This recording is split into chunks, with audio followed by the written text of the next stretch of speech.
They know with their epiphanies. It's coming now, I feel it. Yeah, they're building me a symphony. God, just let me feel it. My building goes up and I need to feel good. Welcome to the Super Gamer Podcast. Welcome to the new Super Gamer Podcast, episode 150.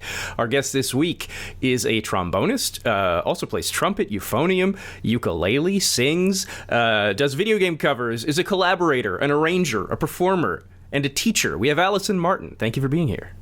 Thank you very much for having me. I'm glad to be here today. So first things first, did you know in Canada we have Reese's Pieces with chocolate cookie inside? What? What is that magic? Why don't I have that in my hands right now? I need that. I don't know. Well, I'll have to, I've been to Canada for a couple weeks, but only in Vancouver, which I hear isn't really Canada. I don't know if that's true. I wouldn't know because I've never been. Right?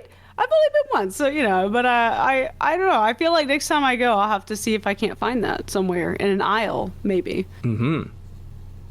Anyway. Anyway, yeah, it's great. I already like this. This is good. All right.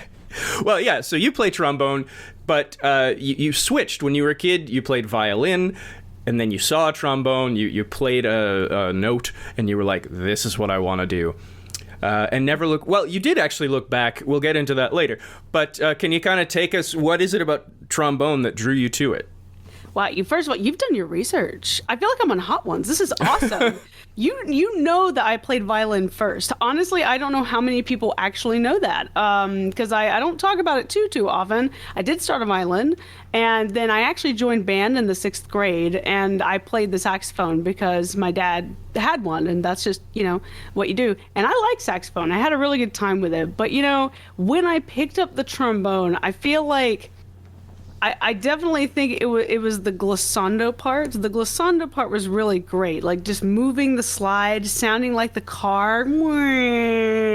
Like it was a cool trick that the saxophone, not that the saxophone didn't have, but it was something that I couldn't do, right? The trombone, I could come from nothing and just go, meow. And crowds love that, right? So you're already starting off on such a good foot.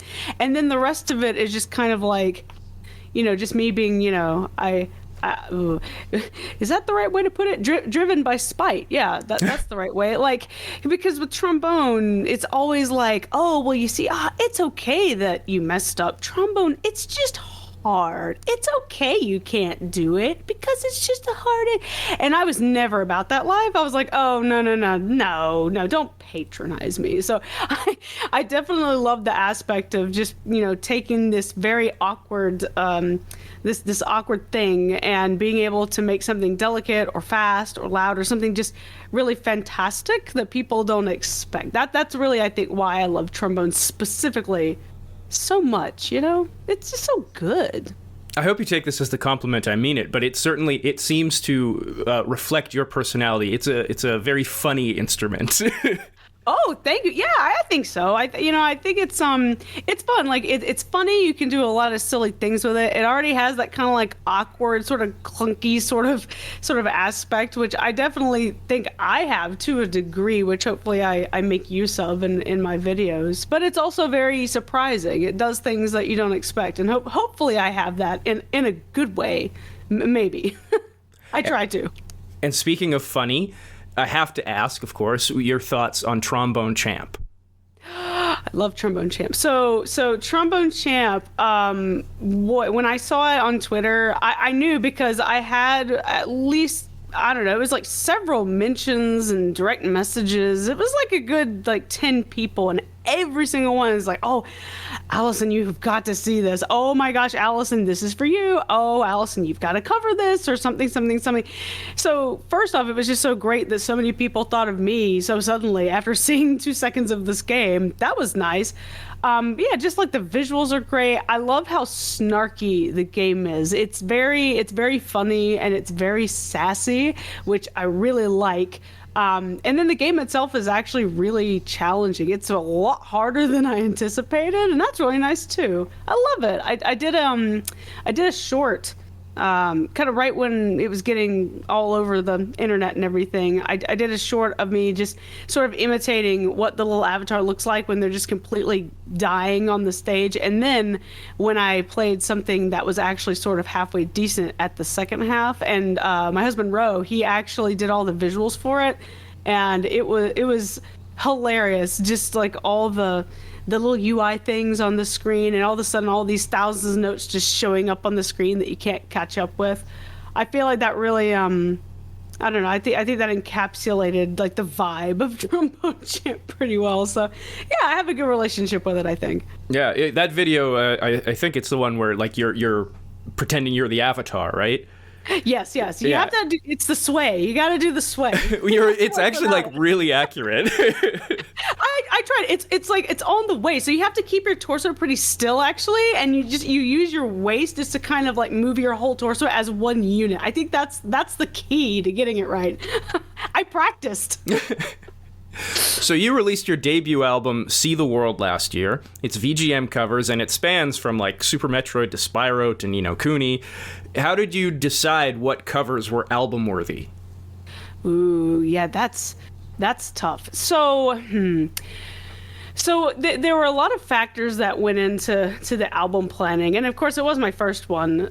So it had a kind of emotional thing for me, and it also had this sort of not pressure, but this kind of excitement to show what the instrument can do. So when I was choosing tracks and choosing games specifically, I knew I wanted a lot of different games. I knew I had to have a track from each track needed to be from a different game, I guess. I didn't want it to just be a bunch of Marios and a bunch of Zeldas, because that's just such an easy hole to fall into. So I knew I needed diversity. I knew I needed at least some, if not all the songs, mean something to me personally. So most of these songs are either ones from games that I played as a child and really, really loved, or they were ones that I actually played with other people and really enjoyed, or they were ones that maybe I didn't play the game, but I knew either like the style, like Joe Hisaishi, I love his work, so I was like, oh, I get to cheat.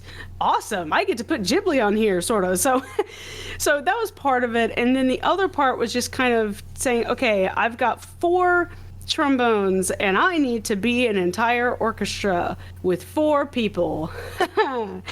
And then sort of looking at each of the games and saying, okay, well, I know I want this game. I love this track. Now, how can I get this track to fit into this 4-person, very, very watered down version that still sounds full and complete? Like the experience is still complete. So that was the other criteria, is just going through each of the tracks. And there were times I even, took one track and arranged a little bit of it and said, okay, is this kind of going to work? Oh, no, that's bad. Nope. And then just doing another one and see if that one would work. So it was partially emotional, and then it was probably a good 60% just strategic, just to kind of fit within the limitation of 4 parts. And then the rest of it was just recording some and saying, okay, like, do I like the vibe? Does it feel good? Like, are the takes good? Like, can I actually perform this? Oh, I can. Great. Ta-da! And then I sort of slowly built that way. And I think I finished everything in the course of maybe like 3-4 months, maybe 4 months total. It was a good time. On the Game Grooves Uncovered podcast, you described the album as a resume. A resume for whom? Where do you hope this album leads? Oh my gosh. So, it is like a resume. So I will be the first person to tell you. I know I've been, doing YouTube for a while, and I do love making videos, and arranging stuff is very, very cool. But I am first and foremost a player. I went to university. I majored in music performance. As a trombone player, I studied this whole time to play trombone for things, for shows, for recordings, for anything people want me to play on. So in my mind, part of it is, I would like people to know what I personally can do. Like, if people have a project and they want me on it, that is awesome. please hire me.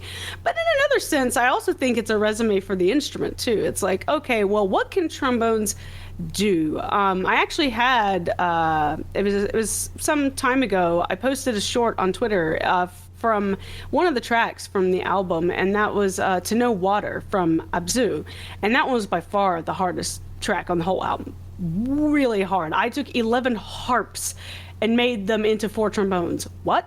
Mm-hmm. So I did that. And I vividly remember this because I had shared it on Twitter, and Austin Wintory, who composed the soundtrack for that game, he actually saw it, first of all. Wow. He saw it. He enjoyed it. And then he actually commented on this snippet of video that I posted. And what he said was really great. He said, wow, he's like, this is really cool. I didn't think about trombones this way. Like, this is a really cool way to use trombones. That gives me ideas. And that is really what made me the happiest, to have somebody who's very established. This guy knows stuff. He's Austin Wintory. But to have him look at something I did with my instrument and say, hey, I've never thought of your instrument that way. That gives me ideas. That is mind-blowingly awesome to me. That's what I want for trombone. I want people to go, oh, I didn't know trombones could do that. That gives me ideas. So yeah, it's a resume for me, but also, yeah, for just what trombone can do. And hopefully everyone will hear it and everyone will love trombones and have ideas. That's what I want. Can you tell us at all about the legal kerfuffle you had? Oh my gosh, that kerfuffle. Blah. Okay, so... So the kerfuffle, one of the tracks on the album is Magic Crafter World from the original Spyro the Dragon. I loved Spyro growing up. I played it on the original PS1, the big fat gray one. Had a great time with those games. And so I knew I wanted to do a Spyro thing. And Spyro's not covered very much, especially not by the likes of me, a wind player. You know, it's more like a rock kind of thing. You know, Stuart Copeland did the soundtrack for that. So I picked this track and I was like, okay, this is fine. And then, oopsie daisy, Allison is a big goofball who doesn't check things before she starts arranging. Whoops. So I did this and I was like, this sounds awesome. And it was a very creative arrangement for me. And again, I'm a player. You know, arranging is something I'm sort of learning as I go for the purpose of performing. So this track was really, really cool. And I went to go license it with Sounddrop. And then it came back and said, oh yeah, this game, it's not licensable. You can't license it. And I said, what? But why? And of course, you know, you go to Spotify, you see all these Magic Crafter tracks, all of which are illegal, by the way, or at least they were at the time. So that was my bad. I checked on Spotify, but it wasn't enough. So I had a kind of conundrum because I thought, okay, well, this track is really, really good. I'm proud of this from a creative standpoint. I would like to have this on the album, but it's not licensable. So one day Stuart Copeland had actually tweeted that the soundtrack was going to be licensable. Like, it was officially going to go on Spotify. He said it was April 1st. Now, I can feel your eyebrows raising because mine did too. I was like, come on, really, man? April 1st? And a lot of people said the same. And we waited, and I was like, okay, well, if I could just wait till April 1st, cross my fingers, I can release the album. So April 1st comes and goes. It doesn't come out. And I was like, well, I've been had by Stuart Copeland. Fine. Drummers. Okay, and so then I was like, all right, hold on. And apparently he said that they were trying to license it and that just it was some weird thing that I don't know. He said there was some reason why it wouldn't come out. So basically, long story short, I had to sit on this album for another at least like month and a half, just waiting for this one track to hit Spotify officially to be licensable so that I could put it on the album. I actually made another track to replace Magic Crafters, and I actually have it like sitting in my files. Like, I recorded it, it's done, and I don't know what to do with it now because it was going to replace Magic Crafters. So I'm just glad it came out finally, you know, because I was so bummed at first because I thought the arrangement in Magic Crafters, I don't know, have you heard the original one? I mean, I played Spyro, but I don't know off the top of my head what it is. Okay, because the music from the first game especially, it's very vibey. Like, it's not a big John Williams melody kind of music. It really is just like a jam the whole time, and it's sort of like rocky minimalistic. So first of all, like, to do it on 4 trombones, it's a little weird anyway. You have to sort of establish where the beat is without percussion, which is kind of hard. But also in the middle of my version, you know, I was really excited to do like this weird like polyrhythmic kind of thing to give like a calm but interesting interesting, hard but easy to follow vibe. That's what I was going for. So yeah, I was very excited at first, and then the kerfuffle. Anyway, glad it came out. That's all I need to know, I think. Right. Also on Game Grooves, you mentioned, generally video game songs, not all, but many loop. So they don't really need to worry about an ending, whereas you had to have an ending. And I wondered, like, were you ever just tempted to be like, I'll fade out? Oh, all the time. Again, I just, arranging is a really, really difficult thing for me because, and I've talked to my friends about it, friends who are like game composers and stuff, and they tell me all the time, they're like, I hate arranging. I hate it. Because when you're composing something originally, okay, you're trying not to write somebody else's song, okay, fine.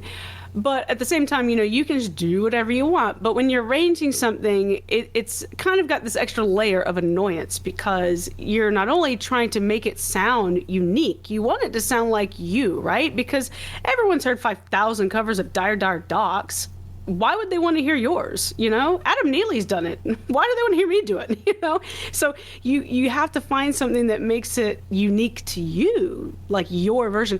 Yet at the same time, you still have to have the essence of what makes the track the track. And that's really, really hard. It's a very like delicate balance of creativity that I'm still trying to master. A lot of songs on the album are just straight up like transcriptions, basically, just edited for trombone. Some of them I got more creative with. But yeah, endings and beginnings too, they're always the hardest because it's like writing an essay, like I remember in school, they told you when you write an essay, you just write a couple middle paragraphs and then just come back and write the intro, or like just get an idea, write like one paragraph about the main idea, and then just kind of write a conclusion at the end of like everything, or write the conclusion first because that's where your idea is, kind of doing it out of order.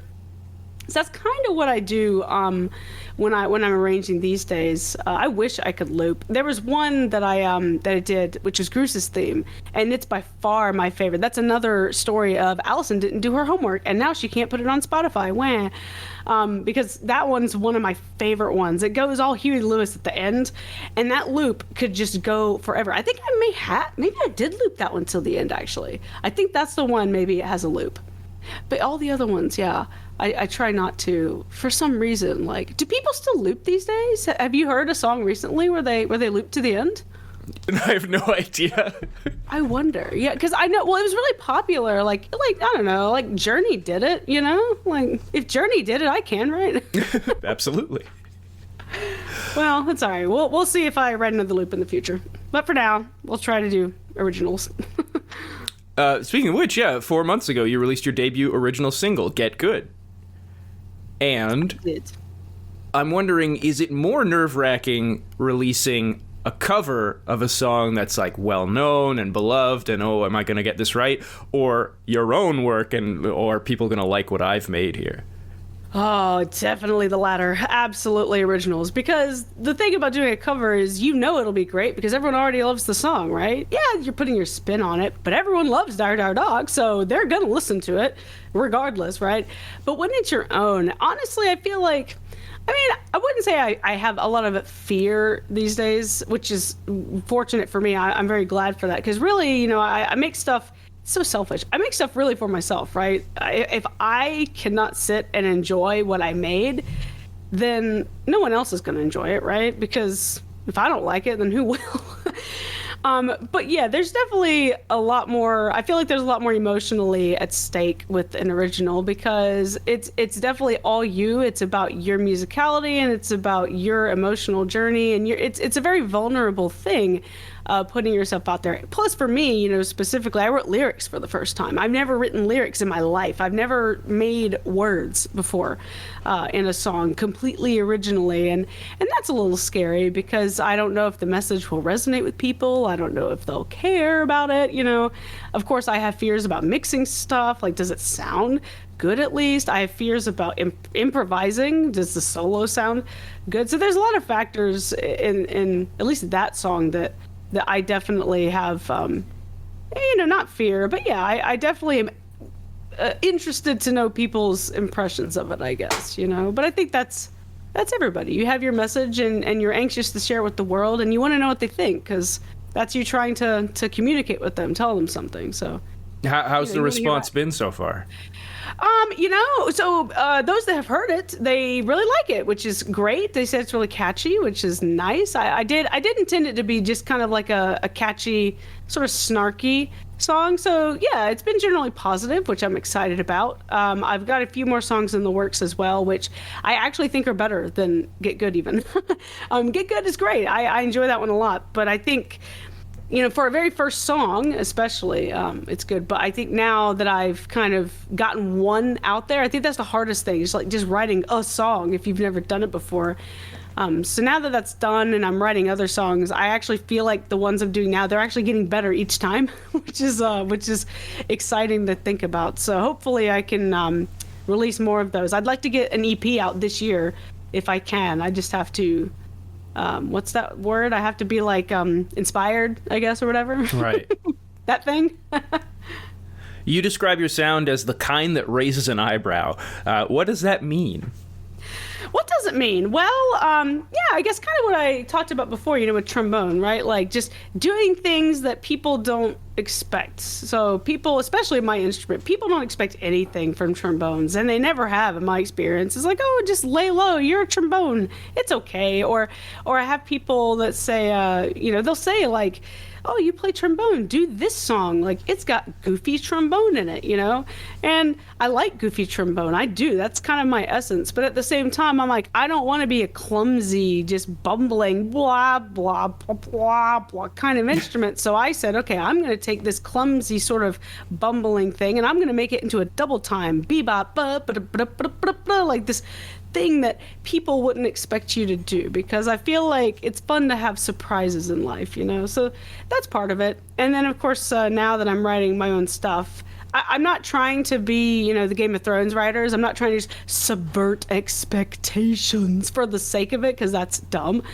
But I do try to take the conventional and say, okay, well, what if I just did this instead, or what if I just do what I want instead, and just do that and see what happens.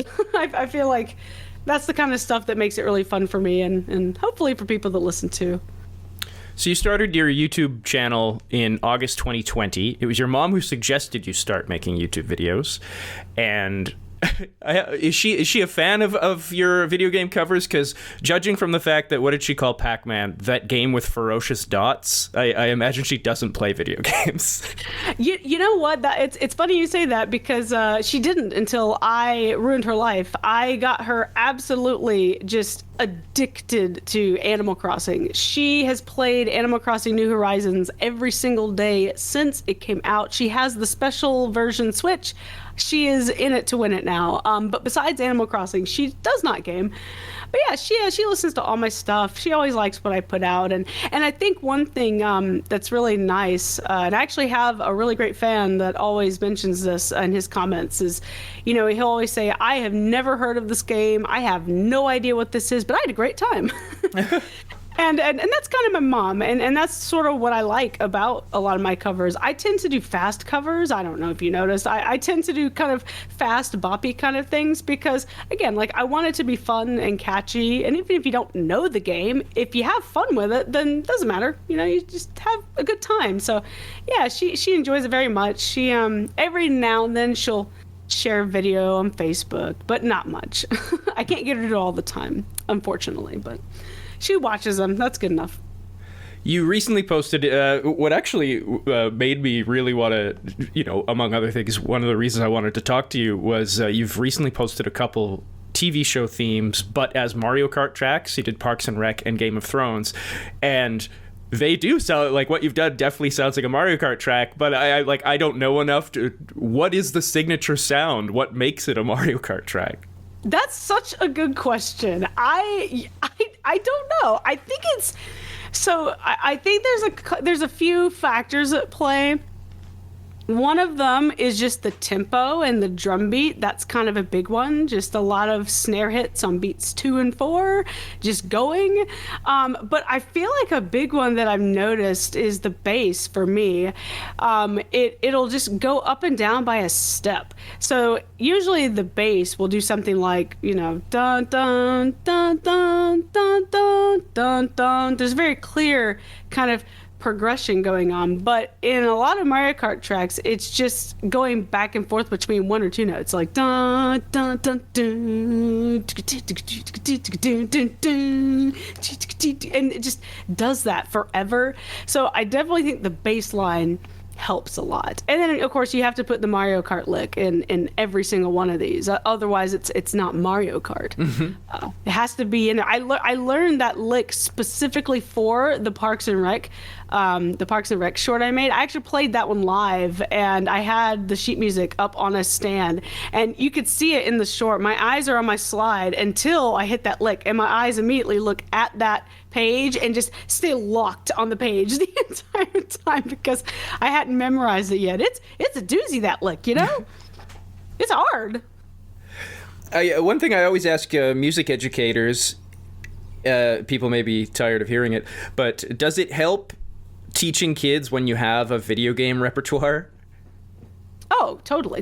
It's great. I mean, the biggest thing about video game rep, and it's not just video games, I'm a very strong believer in kids sort of guiding their own playing. Of course, there are things they have to do, and it's still, I have to oversee it and everything.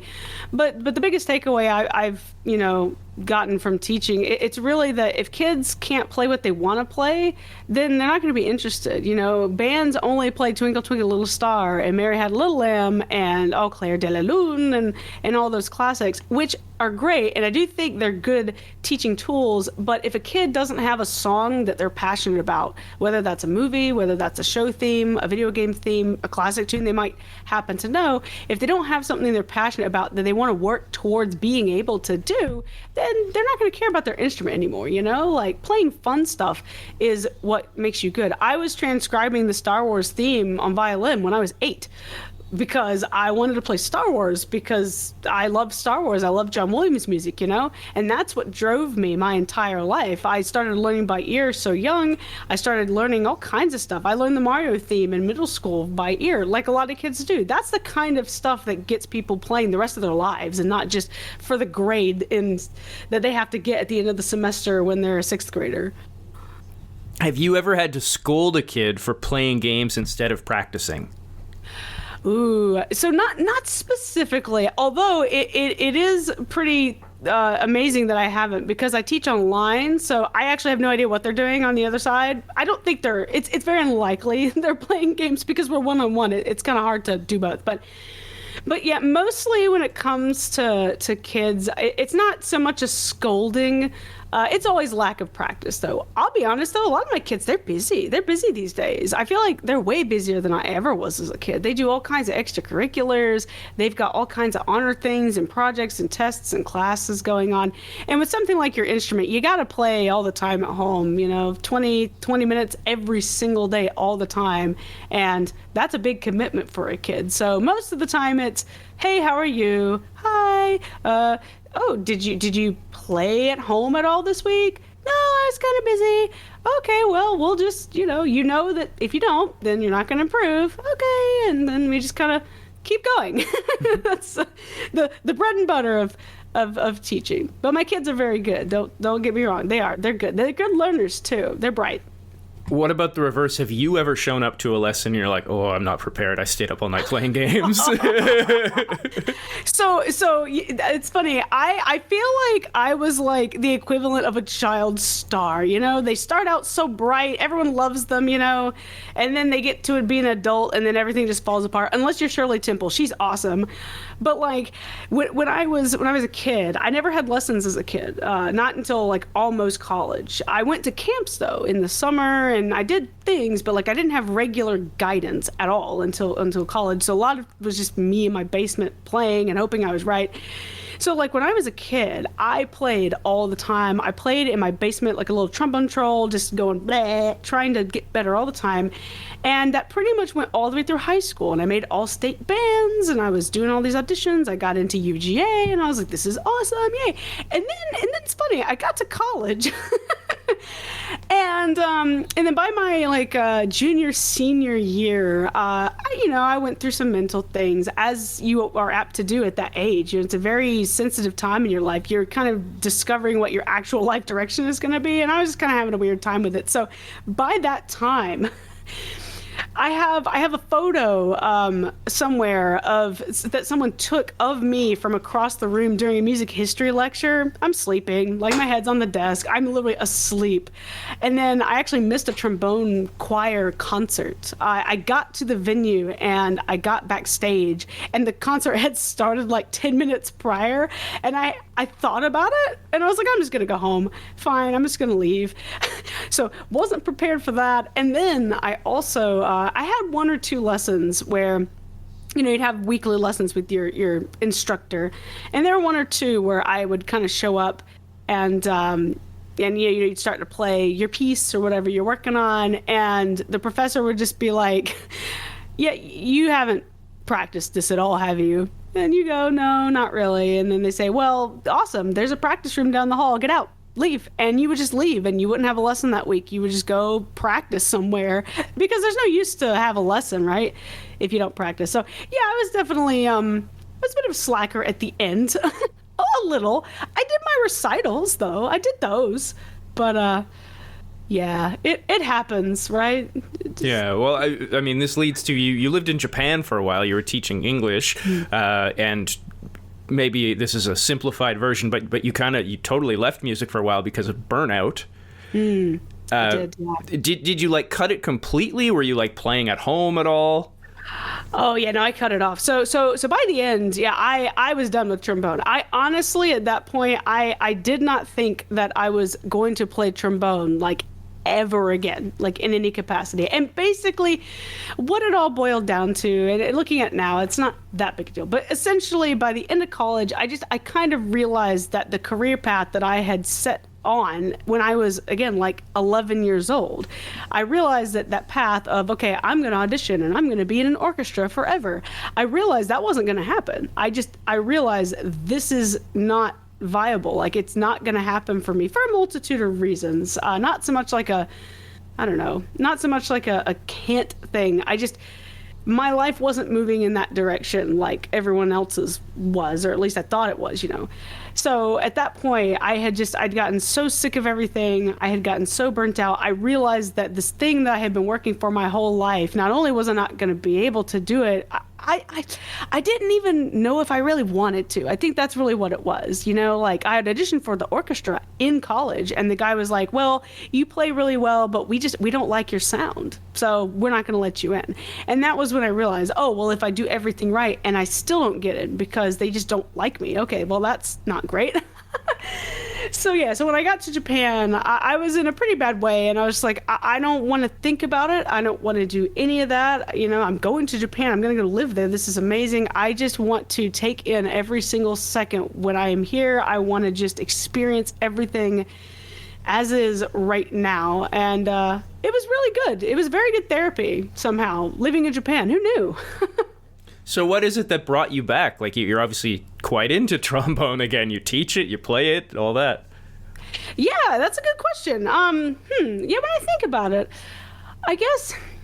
So I definitely think that Japan was a necessary step, and it's not because it was Japan. I always know I feel like I'm grandma. I'm like, back in Japan, but like it's not because of Japan specifically. I don't think it's that. I think it really was just having time away, being my own person away from trombone. Since I was 11, I was the trombone girl. Oh yeah, there's Allison, trombone. Like, it was such a big part of my identity, and it still is now, but it is in a way that I can control, and I know that I am my own self outside of trombone. I have other interests. I like to sing now, for example. I'm making songs, but also, like I like doing art, things like that. So Japan was good for that kind of thing. And then when I came back, It was interesting. I'd come back, of course, to hang out with my parents in my town, just because I'd come back and I hadn't really established anywhere to go yet, and I was like, oh, I'll just get a job, hold me over. And it turns out, I don't know if you know this, getting a job in America is freaking hard right now. And a lot of people can't do it, including myself. So, I spent, 2 years trying to find a job, just a job, and I couldn't find a job. And I said, well, this is bad. I don't like this. So, all my days were just me missing Japan, me sitting around doing nothing, not earning money, not having a job, not having purpose of any kind. And I thought, well, this is bad. So one day I browsed the internet as you do. And I thought to myself, well, I remember Japan. I did do something where I was multi-tracking voice just because I thought that'd be an interesting thing to try. So I did dabble in it a little bit, like my 4th, 5th year in Japan. And I thought maybe I'll just try that on trombone just to see if I can make something. So I did a little quartet or something. Oh no, I think that was Allison. It was the first video I think I put up on YouTube. I think I started to try that one because it was a children's theme in Japan. It was a children's show. And so I tried that, and it was just for fun. I was like, oh, this sounds really cool, great.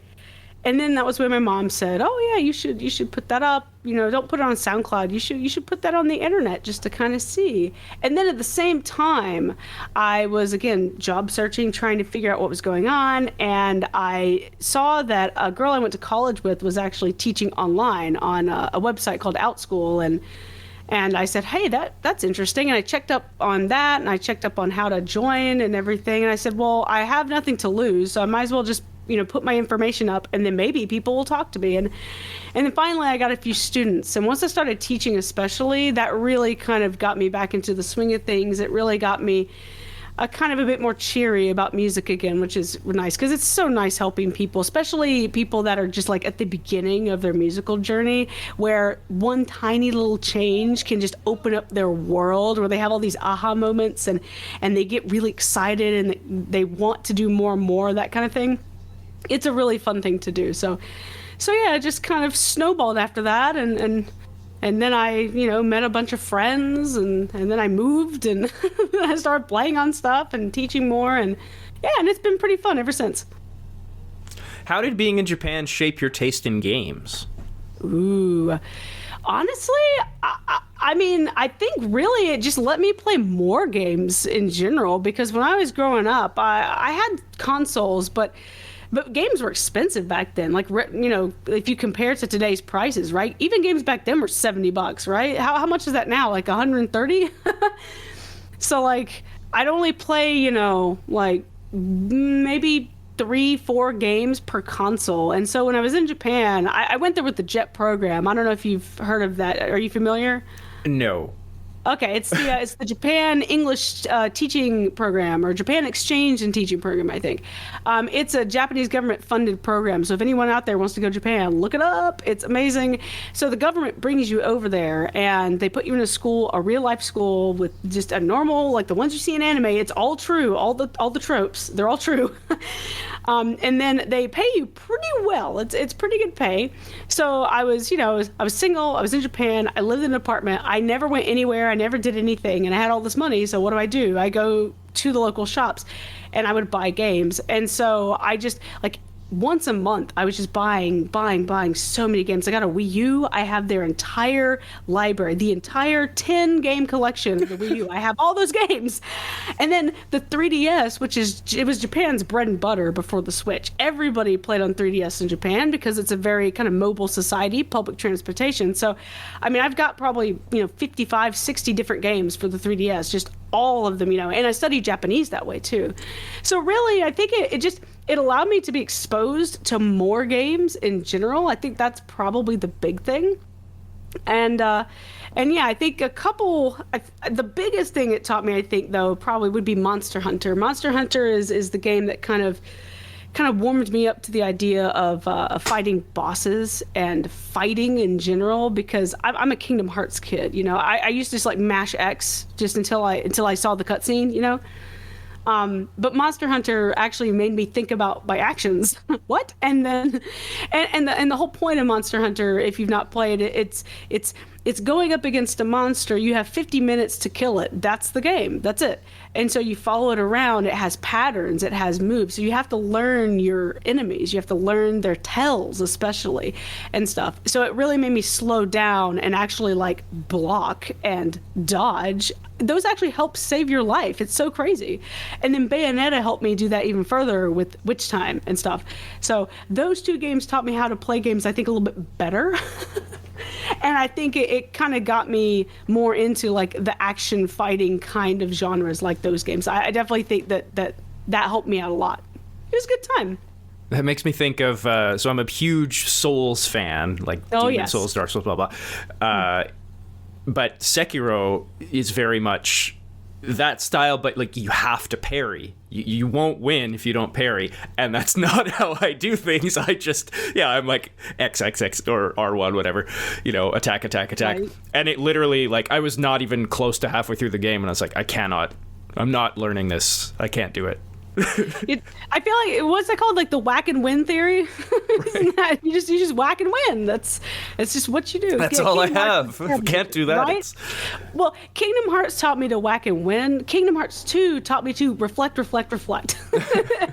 And then that's it. That's the only thing I could do before I learned Monster Hunter. Monster Hunter is definitely like the game to learn. It's that kind of thing.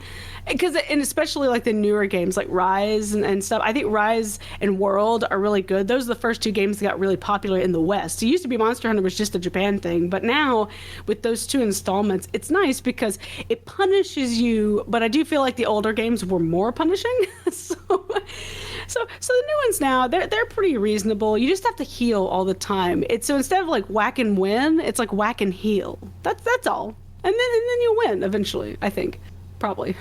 You briefly mentioned there, and maybe there's not much of a story here, but how did your 3DS help you learn Japanese? Oh, man, the 3DS helped a ton. I will say, though, I did try to do this. I tried early on. Like, it was like my first year in Japan. And just for disclaimer for everybody, I did study Japanese before going to Japan. I took maybe 3 semesters. I did try to take the Japanese language proficiency exam. I took what they called level 3 at the time. I think it's still in 3. I failed it. And then I moved to Japan. Whoops. And in my first year or so, I got a 3DS and I attempted to play Paper Mario Sticker Star, I think is the English name, maybe. It's the one everyone hates with the stickers, It's that one. I tried to play it, and I actually quit really, really early because it was so hard. I couldn't even get through one sentence, and because some games, they don't always use kanji. They'll use maybe hiragana or katakana, which are basically just like the alphabet characters, whereas the kanji ones are the ones that people get tattooed on themselves with the meanings and such, right? And without the kanji, sometimes it's really hard to separate where a word ends, begins. So I quit pretty early on because it was just too fatiguing. So I put that on the back burner.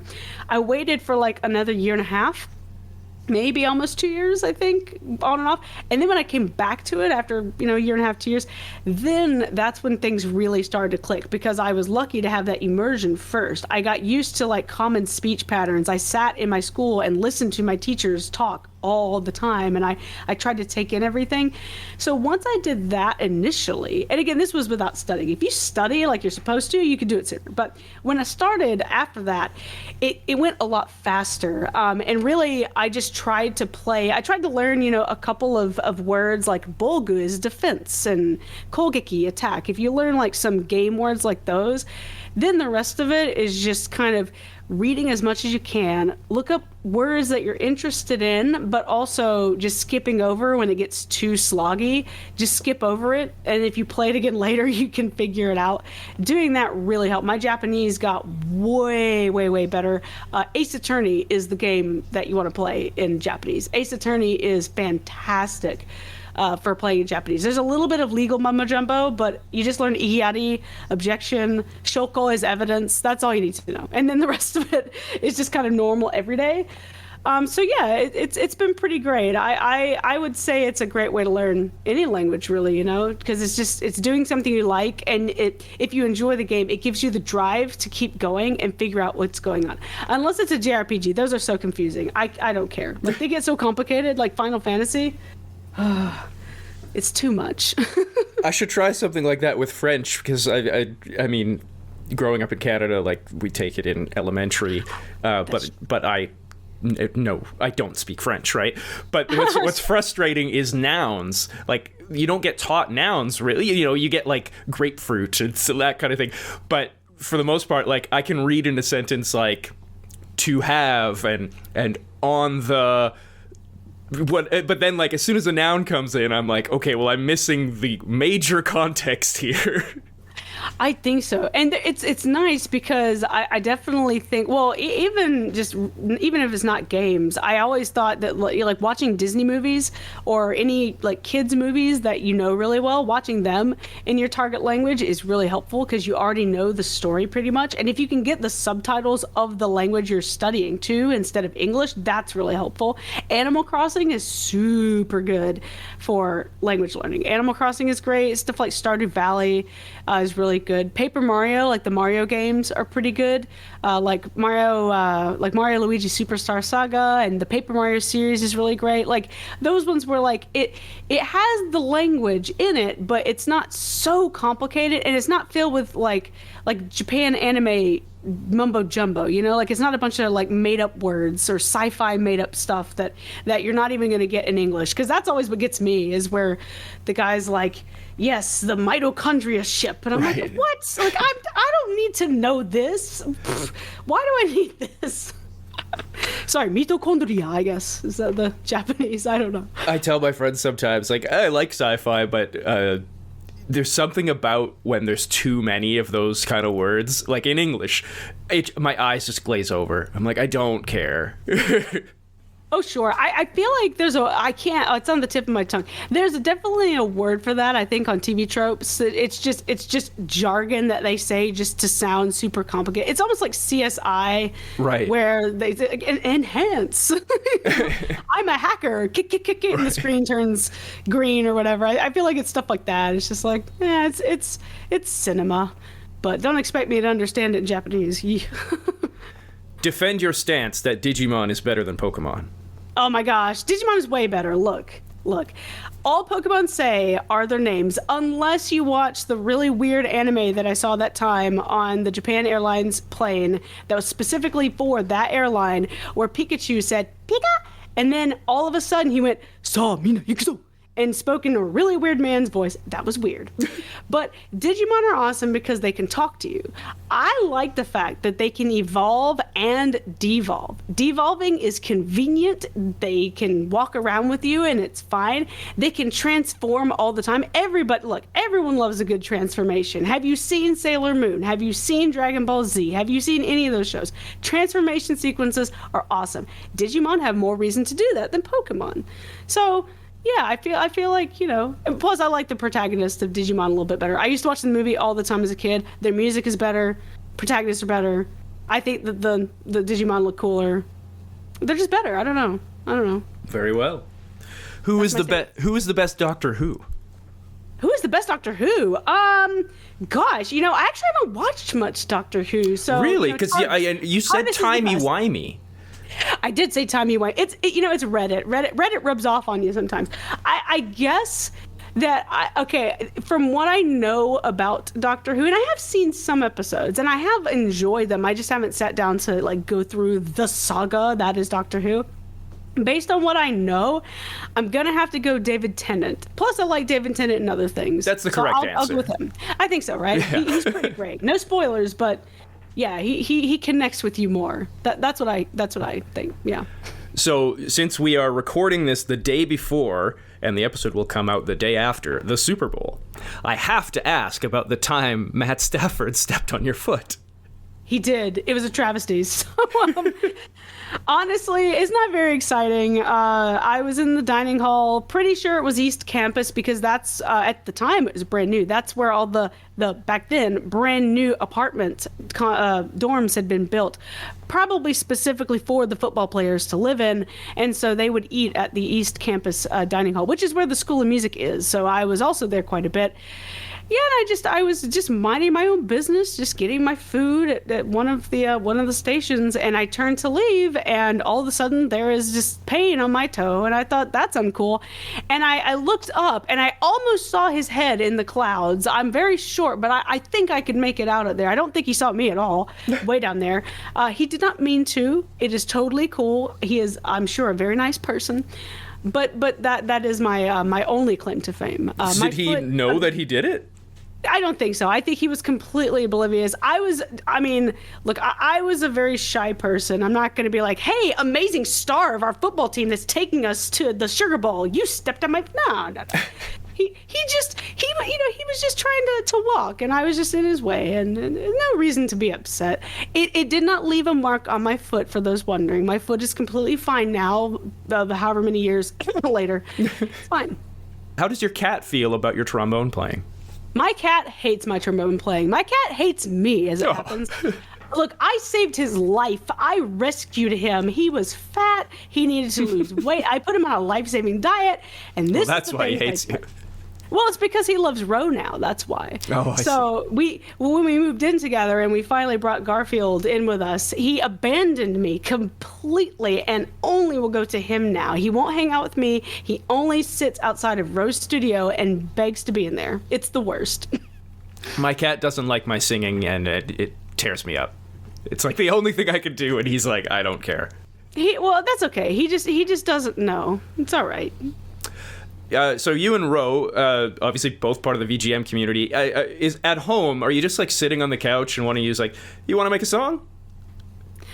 Surprisingly, no. So, I mean, look, I'll be the first to tell you, Ro is the productive one. I am super lazy. Not lazy, but I'm a very like inspirational type worker. If I have a thing that pops in my mind, I'm like, oh, that is a good idea. I gotta manifest this now, and I will run to my station. And I'm very like, once I get going, I really, really want to finish it. Not completely, but like I need to finish my idea just on the spot. And Ro is definitely more of like I'm gonna schedule to work from here to here, and he's very, very diligent. And he's also juggling a lot more than I do. He's awesome. So he'll say, okay, I'm gonna work from here to here. I have all these things I can choose, and I'm just gonna go to work. And I'm not that kind of person. So yeah, usually, at the end of the day, we've both gotten tired. Either me, I've been just going at one thing. He's kind of scheduled his things throughout the day. So when it's couch time for us, we try really hard to make it couch time, because as creators, it can get really, really tempting to kind of fall down in that guilt hole where if you're not working on anything, if you're at home and you have nothing else going on and you're not working on a project, oh, well, that's bad. You should be working on something all the time. And we don't want to think that way, because it's not healthy. You got to take breaks. Even if it's something you love doing, you can't feel guilty if you're not working every second. So yeah, we try to just relax, watch the Golden Girls, something, just chill. Golden Girls with a cola or whatever. And it's nice. And finally, what is your best trombone joke? Oh my gosh, my best trombone joke. Gosh, that's what's so terrible is I made a video about this very thing. You made two. I did, and I don't remember. There was one that was really funny. And I can't remember. It was okay. Hold on. we gotta research. Because it was so funny. It was about a doorbell. It was like, what's the difference between a trombone player and a doorbell or something?